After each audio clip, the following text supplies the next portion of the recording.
Okay. We've been asked for a demonstration on how to quickly and easily face a card, so that's what we're going to do today. I'm going to give you two quick examples, and we're also going to talk about how to put in an insert. So here we go. I'm using my Easy Tear tape because that's what I always use for this process. I'm going to put on 3 rows of tape. One in the center, one on each edge.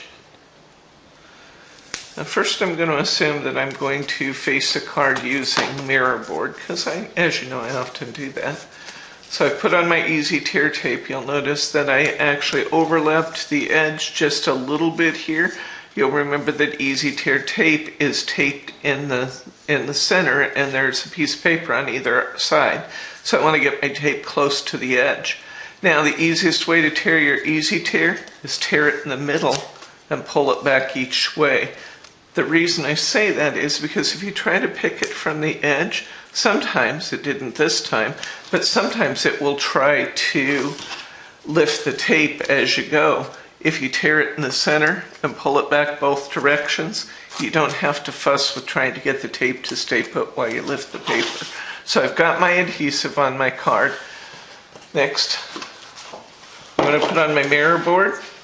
And what I like to do when I'm putting on my mirror board is to line it up with the 2 corners. If anything, I'll overlap just a little bit so that they don't come up short. If we take a look here, you'll see that's what I've done. On the back, I'm actually overlapping just a little bit. And you'll also see this particular card I'm using is a little bit uneven. I'm going to take care of that as I go. So I've put my mirror board on the front of my card, and now I'm just going to take my long edge scissors and I'm going to use my card as a guide.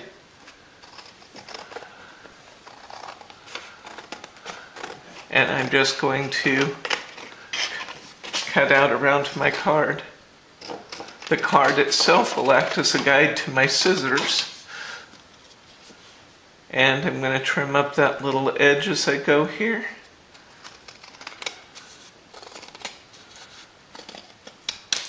And I have a perfectly faced card in a matter of seconds. Now if I want to put on a topper on top of that, it is a 5 by 6.5 card. So I'm going to make my dimensions slightly smaller.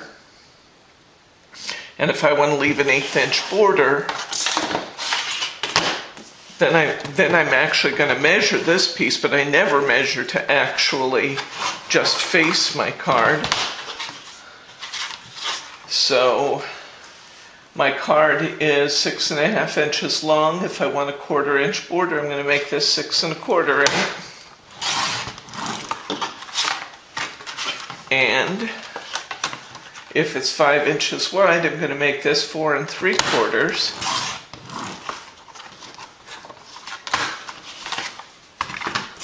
I'll put some Easy Tear tape on the back here. Now if I wanted to run ribbon or something under it, I would use foam squares to attach this.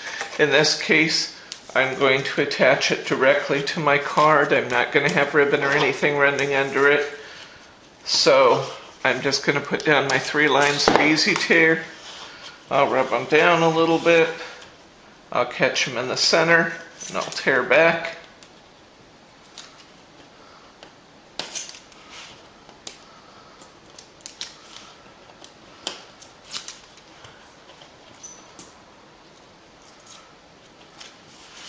And this should, theoretically, with an 1/8 inch border, fit perfectly. And it does. There you go. Faced a card in seconds. In this case, it looks like I got that just a tad off. These are the things you don't see on camera. I'm not at all above going in and trimming that down just a little bit so that it looks perfect. Now it looks perfect. You never know that when you see my videos, but I do these things. There you go. First card faced. Let's look at one where the design is not right in the corner. You remember when we did the stag, I actually want the part of the card that's up here sometimes I'll use my card on the face to see what can I cut off. And see there, I can actually cut off quite a bit of this bottom without losing any of my actual design, although that's beautiful and you could easily make one of the big Hunky-Dory A3 cards and capture the entire image if you wanted to. I'm going to take just this part. So if I'm going to fit that on a 4x8 card, I'm going to have to trim about 1 inch off the bottom. So I'm going to start with that process. Then I'm going to do exactly what I just showed you. So I'm going to take off about this much. It's a little over 1 inch, I guess. I'm going to hold that back up there and say, is that going to go right where I want it to go? And the answer is, yeah. To see where your card is, hold it up against the light, and I can see that my skyline is right where I want it to be. Actually, I'm going to take off just a little bit more because I kind of want to get the treetops in there too. So I'm going to take off just a tad more.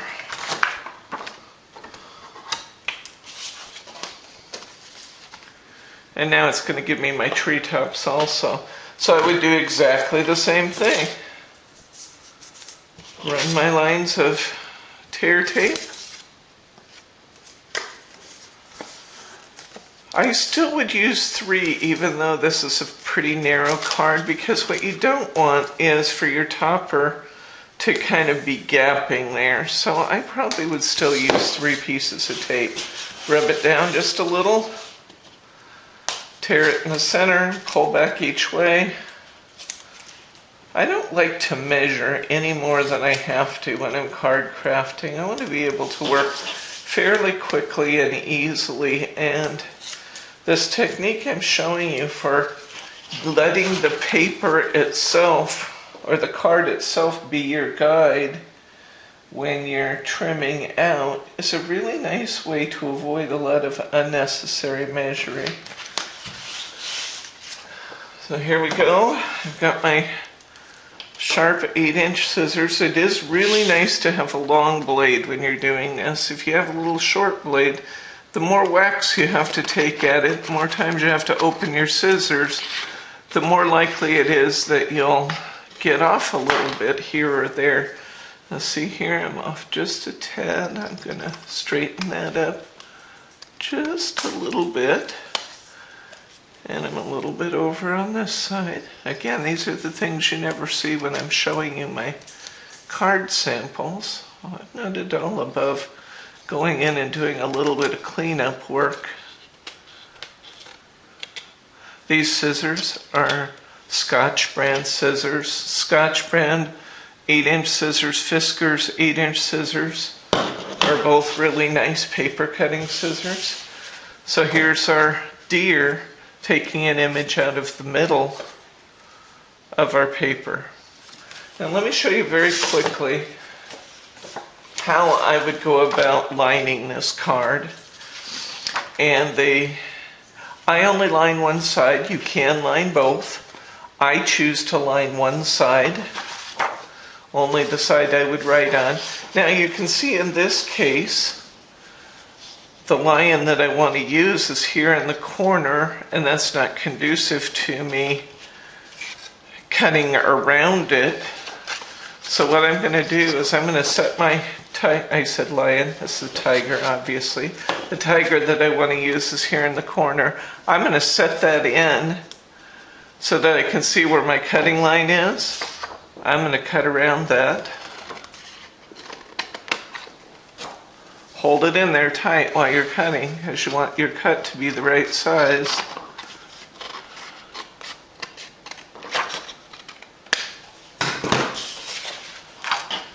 Here's my tiger. She's loose inside. Now I'm going to tape it and put my tiger on the inside. And I've got her cut to just the right size. I'll use a couple of sheets of, or 3 sheets of tear tape again.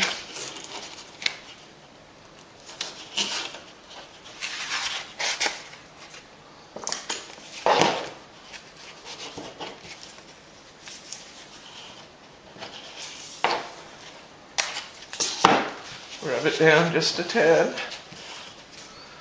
Tear it back from the center.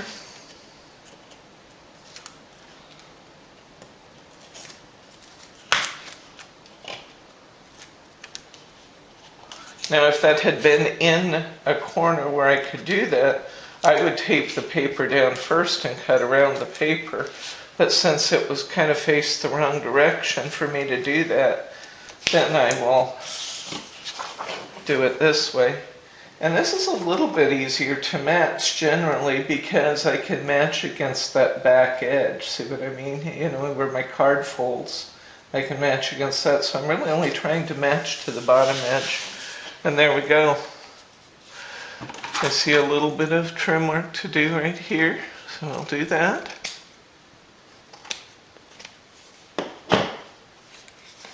And there it is. We have faced 2 different cards and lined one in just a matter of a couple of minutes. Here you can work pretty quickly and easily using this technique I'm showing you. This is Debbie from Simply Special Crafts. We'll see you next time.